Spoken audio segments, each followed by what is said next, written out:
नमो जनभाषायै संस्कृताय मित्राणि। श्री गुरवे नमः। महाकवि शूद्रक और अग्निमित्र की राजधानी विदिशा से मैं तेजेंद्र आचार्य आप सभी का पुनः स्वागत करता हूँ। हम लघु जातक के प्रथम अध्याय का अध्ययन कर रहे हैं। इसमें राशियों के बारे में बताया गया है ना, राशियों के भेदों के बारे में। तो यह राशियों के अंतर्गत ही है। आज यह श्लोक जो पढ़ेंगे यह अष्टम श्लोक है और इसमें हमें जो राशियाँ हैं उनके स्वामियों के बारे में जानकारी मिलेगी, है ना। हर राशि का कोई ना कोई एक स्वामी होता ही है और फिर एक प्रक्रिया है उसी ज्योतिष की, नवांश की, जिसे हम नवांश कुंडली कहते हैं। नवांश कुंडली अधिकतः विवाह इत्यादि संबंध, रिलेशनशिप इत्यादियों को दर्शाती है, इसलिए उसका प्रयोग होता है नवांश कुंडली का, है ना। वैसे अगर हम देखें तो सप्तम भाव से संबंध देखा जाता है, चाहे वह व्यापारिक संबंध हो अथवा पति पत्नी का हो, है ना। प्रेम संबंध जो है पंचम भाव से देखा जाता है, तो वहाँ पर थोड़ी कम चीज़ें देखने में आ जाती हैं लग्न कुंडली में। उसको हटाकर हमने एक और नई कुंडली बनाई, है ना। वो क्या होता है, अपडेट वर्जन आते रहते हैं ना, मोबाइल में जैसे अपडेट वर्जन आते रहते हैं, लैपटॉप के अपडेट वर्जन आते रहते हैं, विंडोज़ इत्यादि जो है, उसी प्रकार से ज्योतिष के भी कुछ अपडेट वर्जन आते रहते हैं। तो लग्न कुंडली का अपडेटेड वर्जन है, नहीं, सप्तम भाव का अपडेटेड वर्जन है नवांश कुंडली। तो उसके बारे में हम आज जानेंगे, ठीक है। चलिए प्रारंभ करते हैं। स्वास्थ्य थोड़ी प्रतिकूल है, देखेंगे। आर्या छंद का प्रयोग है। कुज शुक्र गेन्द्वर्कज्ञ शुक्र कुज जीव सौर्यम गुरवः मेषा नवांशकानाम अजम कर तुला कुलीराद्याः। कोई पहली बार पढ़ेगा तो बेचारा आत्महत्या कर लेगा। ये भेषा नहीं है, ये मेषा है, मे है, उन्होंने भा कर दिया उसको तो क्षम्यताम, यह सब ध्यान रखिएगा। अब देखिए, राशियों के स्वामी को इन्होंने एक ही लाइन में लिख दिया। यह इनकी एक विशेषता भी है वराहमिहिर जी की, कि इन्होंने एक ही लाइन में, एक ही पंक्ति में, अगर आपको सिर्फ यही पंक्ति याद हो गई तो आपको राशियों के सारे स्वामी याद हो जाएंगे, और वो भी क्रमशः हैं। बस थोड़ा आपको ध्यान देना होगा। जैसे कुछ कहते हैं मंगल को शुक्र मतलब शुक्र होता ही है, ज्ञा मतलब होता है बुध, इंदु मतलब चंद्रमा, और यहाँ संधि हो गई इंद्वर्क, है ना, जिसको हम कहते हैं यर्ण संधि, ई ऊ के स्थान पर वाह हो गया तो इंद्वर्क ऐसा रूप बन गया, और यर्ण संधि थी वहाँ पर। वर्क, अर्क मतलब होता है सूर्य, फिर आता है हमारा अर्क के बाद ज्ञा, ज्ञा मतलब बुध, शुक्र मतलब शुक्र ही होता है, कुज मतलब मंगल, जीव मतलब गुरु, सौरी मतलब सूर्य के पुत्र जो हैं शनि, और यम को भी हम शनि का ही पर्याय मानते हैं, और गुरु, गुरु मतलब गुरु होते ही हैं। और यह सब बहुत सारे थे इसलिए बहुवचन का प्रयोग कर दिया अंत में, गुरवः। तो यह कौन हो गए, राशियों के स्वामी। अब यह क्रमशः है, वही नीचे लिख दिया उन्होंने कि कुजादयो मेषादीनाम अधिपाः। कुजादयः मतलब मंगलादयः, और मेषादीनाम अधिपाः मेषादि राशियों के स्वामी। तत्र वहाँ, जैसे मेषस्य भौमोधिपति, मेष के कौन है, भौम, भौम मतलब मंगल। वृषस्य शुक्रः, वृष के कौन है, शुक्र। मिथुन के बुध, कर्क के चंद्र, सिंह के आदित्य मतलब सूर्य, कन्या के बुध, तुला के शुक्र, वृश्चिक के भौम, धनु के जीव, जीव मतलब गुरु। मकरस्य मंदः, मंद मतलब शनि, कुंभस्य शनि, कुंभ के भी शनि, और मीन के बृहस्पति। ठीक है, नीचे वाला श्लोक थोड़ी देर से समझाऊंगा मैं, अभी हम इसी पर आ जाते हैं क्योंकि यह विषय थोड़ा जानने योग्य है। अब देखिए यहाँ पर जो है हर ग्रह, जैसे राहु और केतु को छोड़ दें बस, तो बाकी के जो 5 ग्रह बनते हैं, बचते हैं, सूर्य और चंद्रमा को भी छोड़ दीजिए, वो सब 2-2 राशियों के स्वामी हैं, और सूर्य और चंद्रमा 1-1 राशियों के स्वामी हैं।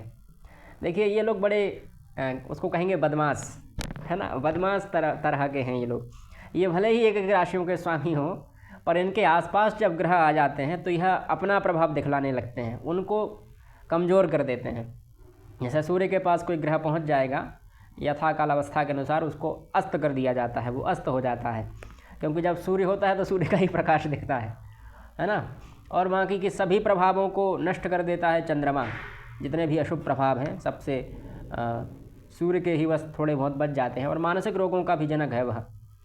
तो अगर चंद्रमा अच्छा है तो आपका मन जो है अच्छा रहेगा, और चंद्रमा कमज़ोर है तो मन भी कमज़ोर हो सकता है। ठीक है, देखिए एक और ट्रिक है इसको समझने के लिए, वो भी हम जान लेते हैं। जैसे आपको कुछ नहीं करना है, बस नीचे लिखिएगा 5 नहीं 4 और 5, ठीक है, फिर यहाँ 6 7, 8, 9, 10 और यहाँ 11 मान लो, यहाँ 12। अरे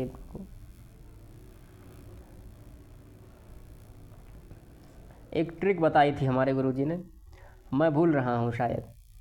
4 है तो यहाँ 5 हो गया, फिर यहाँ 3 कर दीजिए, यहाँ बढ़ाते जाइए 6, इधर 7 हो जाएगा, इधर कितना हो जाएगा? हाँ 2, 1 और इधर 8। यह हमारा स्वास्थ्य प्रतिकूल है तो हम भी प्रतिकूल होते जा रहे हैं। फिर आएगा हमारा 1 के बाद आता है 12, क्योंकि राशियों को गिन रहे हैं ना हम। और इधर 8 के बाद आएगा 9 और यहाँ 12 के बाद आएगा 11। अरे अब अच्छे से समझ लेंगे हम लोग, है ना। कहाँ थे हम लोग? 4, 5। राइटिंग मेरी बड़ी ख़राब है। ये 4 और ये 5, ठीक यहाँ हो गए हमारे। 4 के बाद कितना आएगा? 3 और यह 6 और यहाँ हो गया 7, यहाँ 8, यहाँ 9 और फिर यहाँ आएगा 3 के बाद 2 और यहाँ हो जाएगा हमारा 1, यहाँ 12, यहाँ 11, 9 के बाद आएगा 10। अब देखिए यह तो हो गया हमारा सूर्य, राशियों की संख्या है यह, और यह हो गया हमारा चंद्रमा, यह इधर वाला, और यह है बुध, यह है शुक्र, और यह हो गया मंगल, और यह हो गया गुरु, और यह है हमारा शनि। ऐसा एक चार्ट बना लीजिएगा, थोड़ा हमारा अव्यवस्थित है और इतनी इसमें जगह भी नहीं है, नहीं तो हम और अच्छे से समझा देते। जैसे 4 राशि कौन सी है? कर्क, कर्क के स्वामी चंद्रमा। 5 राशि सिंह, सिंह के स्वामी सूर्य। फिर बचा मिथुन और कन्या, इनके बुध हैं। दूसरी ओर 7वीं मतलब तुला और वृष, इसके स्वामी हैं शुक्र। मेष और वृश्चिक के होते हैं मंगल, और धनु और मीन के होते हैं गुरु, और मकर और कुंभ के होते हैं शनि। शनि मकर कुंभ योग, तो यह उनके स्वामी हैं। इस प्रकार से यह ग्रहों के स्वामी देख लिए हमने। अब नवांश के ऊपर आ जाते हैं।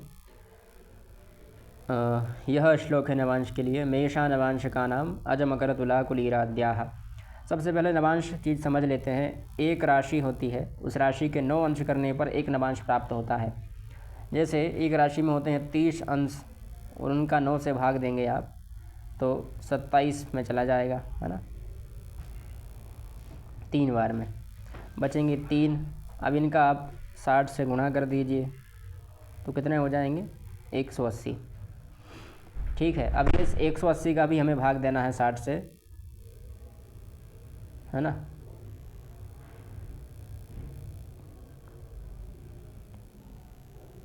तो यहाँ आ जाएगा 30 और यह गया 180 में। तुम्हारे पास क्या संख्या आ जाएगी? 30 राशियाँ थीं, इसको पहले हमने किया था 9 से, है ना।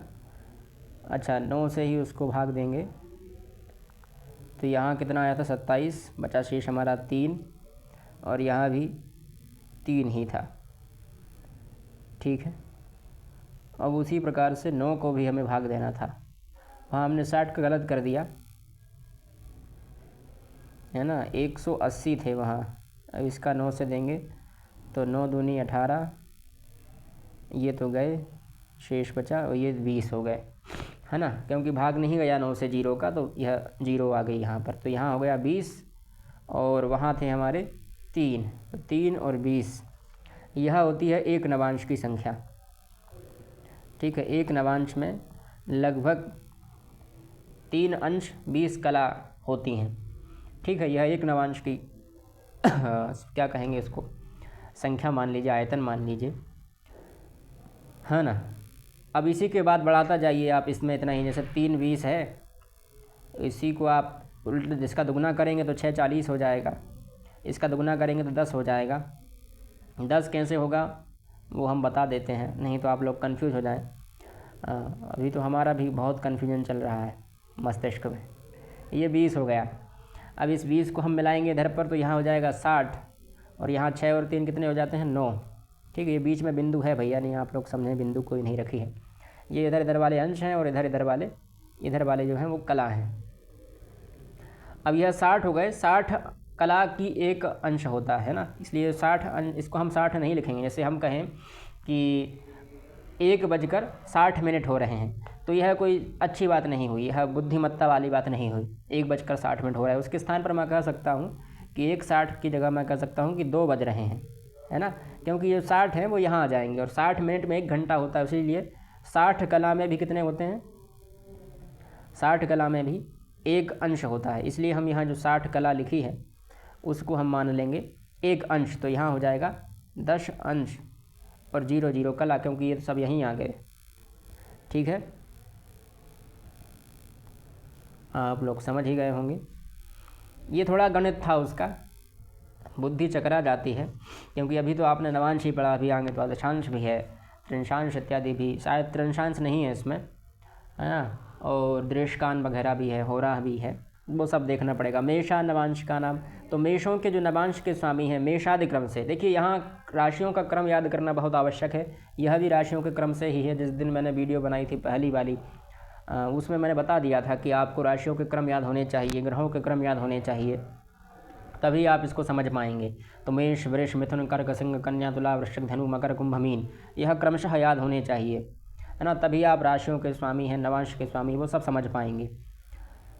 अब मेषा नवांश का नाम अज, अज मतलब होता है मेष, मकर मतलब मकर, तुला मतलब तुला राशि, कुलिज मतलब होता है कर्क राशि, आद्याह, आद्याह मतलब क्रमशः, आद्य से, फर्स्ट से लेकर अंत तक, है ना।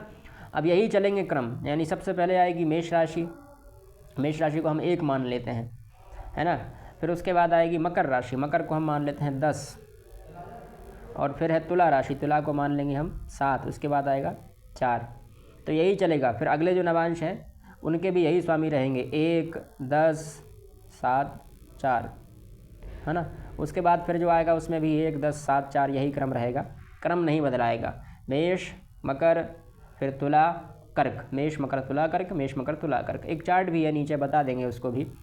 अब समझ लीजिए इसकी व्याख्या में क्या लिख दिया इन्होंने, तथा नवांश का नाम मकर, अज, मकर, तुला, कुलीराद्या, येषां नवांश का नाम ते अज, मकर, कुलीराद्याः। वही अर्थ है कि मेष के मेषाद्या नवांशः धन्वन्ताः, वृष के धनु के अंत तक हैं, मेष से लेकर धनु के अंत तक, है ना, धनु राशि नबी राशि है ना, इसलिए 1 से लेकर 9 तक।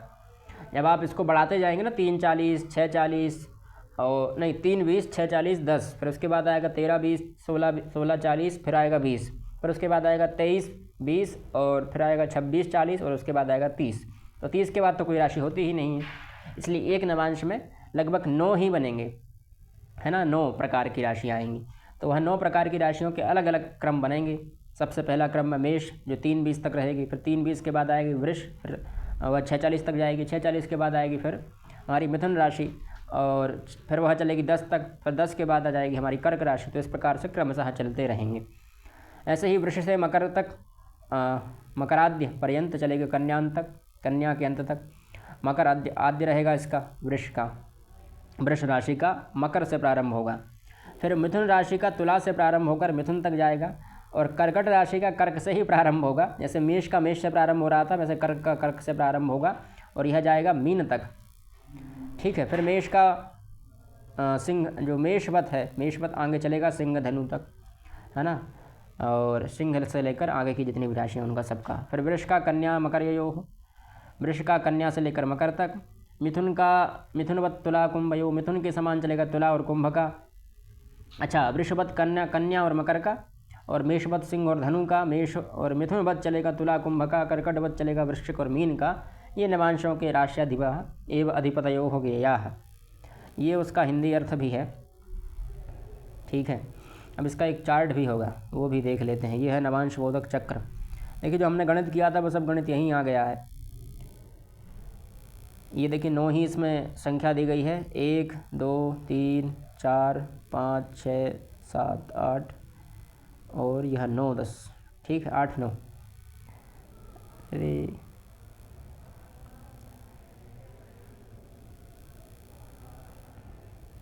ठीक है, तो इस प्रकार से आप देख ही पा रहे होंगे। अब इसमें भी यह क्रमशः लिखे हैं राशियों के नाम, मेष, वृष, मिथुन, कर्क, सिंह, कन्या, तुला, वृश्चिक इत्यादि मीन पर्यंत। फिर यहाँ वही क्रम चल रहा है हमारा कि मेष का मेष से प्रारंभ होकर वृष, मिथुन, कर्क इत्यादि चल रहे हैं। फिर वृष का है मकर से, अज मकर तुला कुलीर मतलब कर्क आद्याः। फिर वही मेष मकर तुला कुलीर, मेष मकर तुला कुलीर। मैंने कहा था ना आपसे कि 1 10 7 4 ऐसा क्रम रहेगा, है ना, वही रखिए याद, तो उससे आप समझ जाएंगे। यानी मेष मकर तुला कर्क, मेष मकर तुला कर्क, मेष मकर तुला कर्क, है ना। 4 बार होगा ये, क्योंकि राशियाँ 12 हैं और 12 को हम 4 से विभाजित करेंगे तो 3 बार होगा। हाँ 3 बार, क्षमता मैंने 4 बार बोला, 3 बार हो जाएगा। एक बार यहाँ आएगा, फिर दूसरी बार में यहाँ, और तीसरी बार में फिर यहाँ। बड़ा गलती हो गई है, ये मेष से लेकर यहाँ कर्क तक, फिर यहाँ कर्क तक, फिर यहाँ मेष से कर्क तक, इस प्रकार से 3 भाग विभाजित होंगे। और नीचे फिर उनके बाद क्रमशः लगाते जाइए, मेष के बाद वृष मिथुन कर्क सिंह, इसी प्रकार से मकर के बाद भी कुंभ मीन मेष, फिर से मेष प्रारंभ हो जाएगा। फिर तुला के बाद भी तुला वृश्चिक धनु मकर कुंभ, यही चलता रहेगा क्रम। कन्या से फिर कन्या सिंह इत्यादि चलता रहेगा क्रम। और मेष का भी फिर मेष से वही क्रम चलेगा। ठीक है, ये अलग अलग स्वामी हैं, ये देखने पड़ते हैं। जैसे किसी मान लीजिए लग्न है हमारी, अच्छा सूर्य मान लीजिए कि सूर्य है 4 5वीं राशि में, मान लीजिए 4 10 17 19 मान लेते हैं,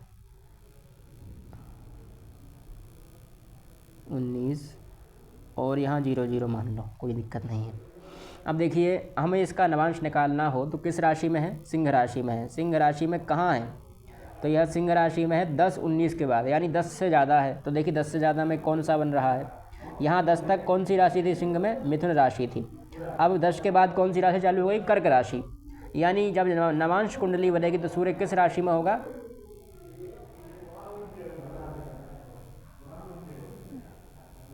हाँ ये नवांश कुंडली है, मान लीजिए यही है कर्क राशि 4, तो यही सिंह बैठ जाएंगे। ठीक है, सिंह नहीं मतलब सूर्य बैठ जाएंगे, ऐसा ऐसा थोड़ा यहाँ बैठ जाएंगे सूर्य। ठीक, जगह पर्याप्त नहीं है इसलिए। ठीक है, तो यहाँ पर यह हमारा नवांश और जो राशियाध्यपी राशियों के अधिप होते हैं उनके बारे में हम जान ही चुके हैं। अगली वीडियो में पुनः मिलते हैं, तब तक के लिए जयतु संस्कृतम जयतु भारतम।